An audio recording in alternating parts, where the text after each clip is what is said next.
kusoo dhawow warbixin kooban oo daaha ka qaadaysa xaqiiqada gobolka Sanaag oo uu diyaariyay telefishinka Iftiin TV. Gobolada Soomaaliya waxay ka kooban yihiin 18 gobol. Gobolka ugu weyn Soomaaliya waa gobolka Bari. Gobolka Sanaag waa gobolka labaad ee ugu weyn dalka Soomaaliya wuxuuna ku yaal gobolada waqooyiga. Dhulka waqooyigu waxa uu ka kooban yahay 48% gobolka Sanaag. Gobolada waqooyigu waxay ka kooban yihiin 5 gobol: Awdal oo magaalada madaxdiisu tahay Boorama, Waqooyi Galbeed oo magaalada madaxdiisu tahay Hargeysa, Togdheer oo magaalada madaxdiisu tahay Burco, Sool oo magaalada madaxdiisu tahay Laascaanood. Ayaa waxay isleeyihiin gobolka Sanaag marka la barbar dhigo 4 gobol ee waqooyiga Soomaaliya. Waa tan warbixin ka hadlaysa oo ay ka diyaariyeen reer galbeedku baaxadda dhulkaas waxaana lagu yeedhaa European Space Agency.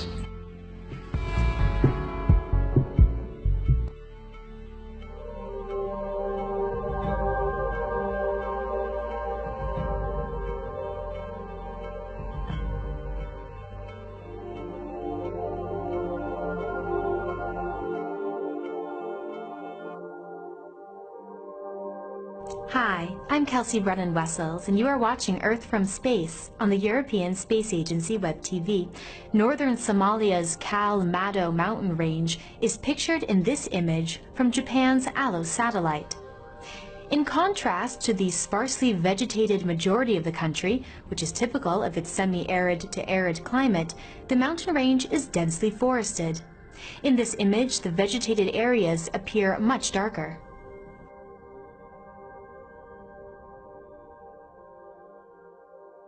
The ecologically diverse region is home to a number of endemic plant species, as well as many rare animals. Unfortunately, the area lacks proper conservation and is threatened by deforestation and intensive livestock grazing.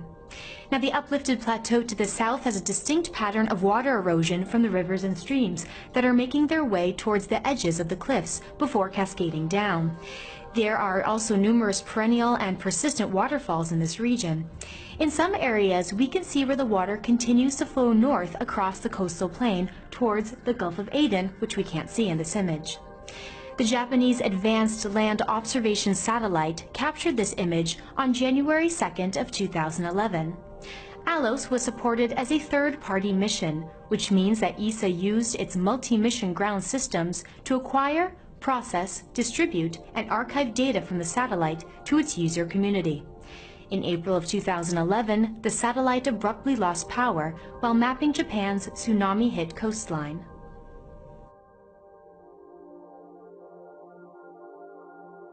Well, that wraps up this edition of Earth from Space. Remember that we broadcast online every Friday at 10 o'clock Central European Summer Time. Watch us on our website or through the ESA app on your mobile device. dowladda Soomaaliya ee burburtay wuxuu dhaqaalaheedu koowaad ku tiirsanaa dhinaca kalluunka gaar ahaan warshadii Laasqoray. Dhaqaalaha ka soo xaroon jiray warshadda waxaa lagu xaqiijiyay Wikipedia oo ka soo xigatay Donka World Factbook waxaana ay soo saari jirtay malaayiin dollar sanadkii. Waa kan odaygu dhashay kuna barbaaray oo ka sheekeynaya taariikhdii warshadda ee Laasqoray. Dadka inta aan jirin Laasqoray soonaheedan ku noolahay halakan hadda aan ka hadlayno waxa weeye goobtii warshadda Laasqoray berigii dawladdu jirtay laga shaqayn jiray haddeerna wax shaqo oo ka socota ma jirto waa burburtay magaalada markaan warshadaha kale ka jira warshadaha kale laftigooda haddeer mid baa hadda xoogaa ka shaqaysa tii hore oo weyneyd oo dadku isku dardarsaday waa naga xiran tahay tacabkuna ma jiro allahumma salli calaa maxamed Laasqoray waa magaalo weyn oo qadiimiya waxay ku xiran tahay badda iyo berigaba Laasqoray waxay ahaan jirtay magaalo weyn oo qadiimiya kalluun baa ka soo bixi jiray kalluunkaas dalka oo dhan iyo dibadda waa gaari jiray dekedana ka soo degi jiray hadda taaganahay waana aragtan hadda say tahay waa burburtay waxaana ku soo xiran jiray gaadiidka badda ka shaqeeya oo warshadda u shaqeeya laakiin gaadiidka waaweyn oo doonyaha iyo maraakiibta kuwa soo xiran jiray waxa ku soo xiran jiray warshadda gaadiidkeeda oo laashas iyo saximado iyo foolfayaal iyo waxa ka kooban deegaanka yarkaana waa ku soo xiran jireen laakiin hadda wax ku soo xiran jiraan waa meel xiran. dhaqaalaha warshadii soo saari jirtay waxaa la geyn jiray magaalada muqdisho iyadoo lagu hormarin jiray caasimadda sida waxbarashada caafimaadka korontada iyo baahiyaadka asaasiga oo dhan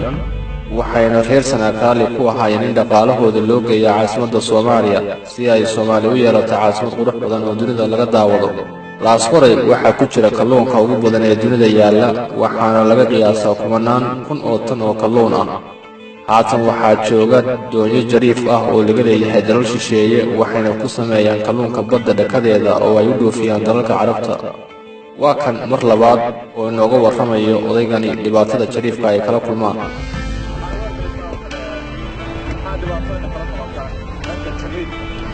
jiriifka waxaanu kala kulannaa waad aragtaan haddeer ayni muuqdaan dooyuhu waa xoganayaan badna waxaanu ugu tagnana ma hayno waana joogaanin kalluunkiina waa ula tageentay tacabniyada waxaa keenaysa badda in xoog maraakiib iyo dooyaba ay ku jiraan marka xilliga balla samaysaan xagga maamulka wax laga qabto ما بعرف ما بعرف عيد عن نوت ما عيد عن الحلقة اللي كنا ما هو رحنا لكن هذا بعض ما عيدنا ما نروح نصطاد ما شاء برعد بدأت أنا بريه ولا مرة نوتي لكن هذا الواحد ضمن بريه ولا بالمحور نقص ريالتي لكن هذا الواحد ضمن وما أعرف مو صراحة يجينا برعبات ما راح نشتري ده سود دولي وبوساسا كسود دولي أمريكا لا كسود دولي برعبات كي هاي لكن أنا ما أعرف من هذا. أوكي محاكم إذا كلهم كيو واحد بدل غير محاكم إذا خيرات. وحكم إذا ده كلهم نوع كستماع فرس هالنقطة تبدين هالنقطة سينوب هالنقطة لباح هالنقطة إنك استعد اللي راح يوصل سوق بلا حاجة. مرة وبتشوفت محاولات. وبتشوفت وحنقول بقى الناس إذا ذلك يوعى يعني والسؤال أنت كلو عاون يعني إني أنا قاعد نحاول يا بارك الصين.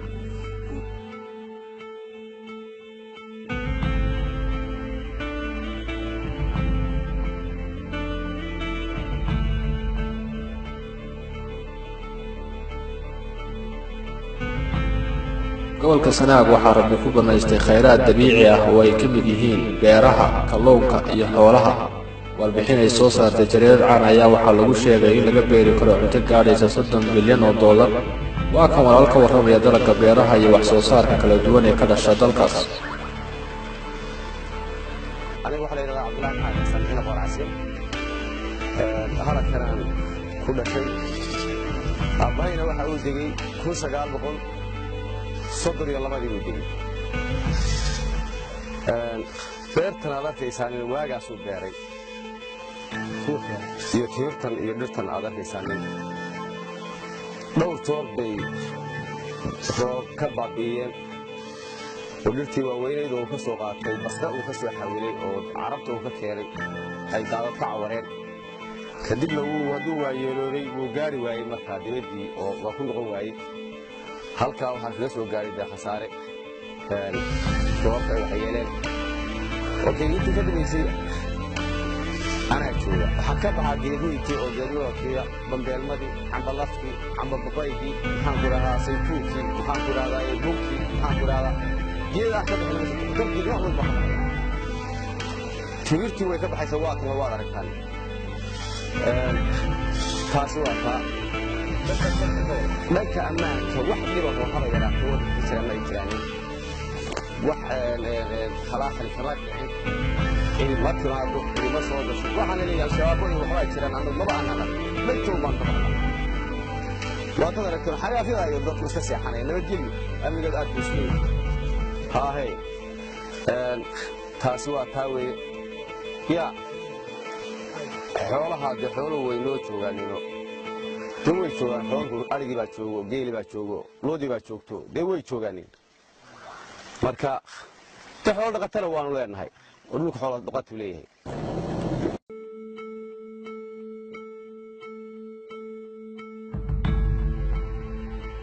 dhaqaalaha Soomaaliya waxa uu ka kooban yahay $6 bilyan waxaana ay ka soo saaraan beeraha xoolaha iyo kalluunka.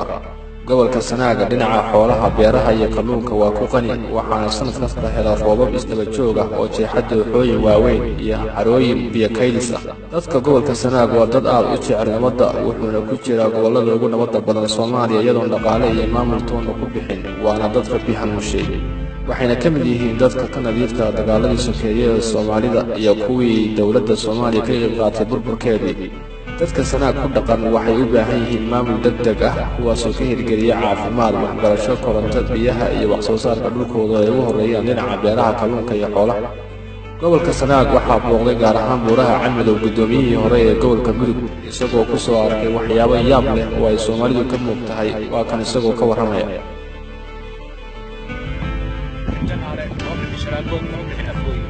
waxay ka baxay degmada Maasmaray ee gobolka Sanaag وعاش الذهب كخضرك وحاول علمدو دولكاس إلهي يسيء نمعضا اشترايسك وحول باي كسو بحيان قريبا Soomaalidu waxay u tiri intay beero siiso bahda kuma siiso tarbiyada intaynu fadhiyo lahayn war fadhi ku dirar intaynu samayn lahayn war intaynu qabyaalad ka sheekayn lahayn war intaynu habsaami lahayn war intaynu qaad cun lahayn dhulkeena aynu ka faa'iideysano nimcada taal aynu ka faa'iideysano bad iyo bariga waxa uu Ilaahay wuxuu nasiiyay nimcada iyo nimcadan iyo barwaaqadan beeraha ku taala waxay u baahan tahay in iyadana laga faa'iideysto iyadana loo faa'iideeyo wadadii loo soo mari lahaa waxay u baahan tahay in la dhiso adduunka ma jira dal ay dhisaan hay'ado adduunka ma jira dawlado kale ay dhisaan dal walba dadkiisa dhisa dadkiisa taariikh sameeya dadkiisa magac sameeya waa inaynu xoolaheena iyo xooggeena iyo aqoonteena aynu ku kala galnaa sidaynu dhulkaan u horumarin lahayn sidaynu wadooyin ugu dhisi lahayn wuxuu noqon lahaa waxaa la hubaa meeshaan waa meesha Soomaaliya ugu barwaaqada badan waa meesha ugu quruxda badan waa meesha ugu xisaabsiga iyo barwaaqada iyo khayraadka badan inaynu ka faa'iideysano cadawgana ka ilaashano inaan cadow iska innagana isna kala qaybin oo uusan siyaasadii isticmaalka qayb iyo xukun inaan ku kala qaybin innaguna aynu waxaynu nimcada aynu ka gaajoono waa inoo gudnimo qaran Soomaaliyeed inaynu helno baynu cadawga kaga bixi karnaa kana guulaysan karnaa siyaasadda isticmaalka inaynu la dirirno qayb iyo xukun inaynu la dirirno dawladnimo Soomaaliyeed sidii aynu u heli lahayn inaynu waxa weeyaan falankeeda galno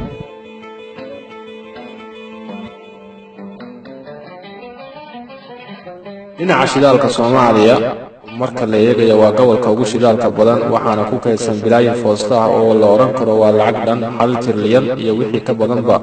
sidoo kale waxaa la mid ah gobolka Sool gobolka Bari iyo gobolka Lugaan oo ay sheegeen shirkado reer galbeed ah inuu ku kaydsan yahay shidaal aad u baaxad weyn gobolka Sanaag waxaa qabad ku ah dhinaca wadooyinka iyo isgaarsiinta dawladda Soomaaliya ee burburtay waxay ku dhistay goobo waxbarasho oo yar yar ah balse wax la taaban karo kamaysan hirgelin intii ay jirtay dawladda Soomaaliya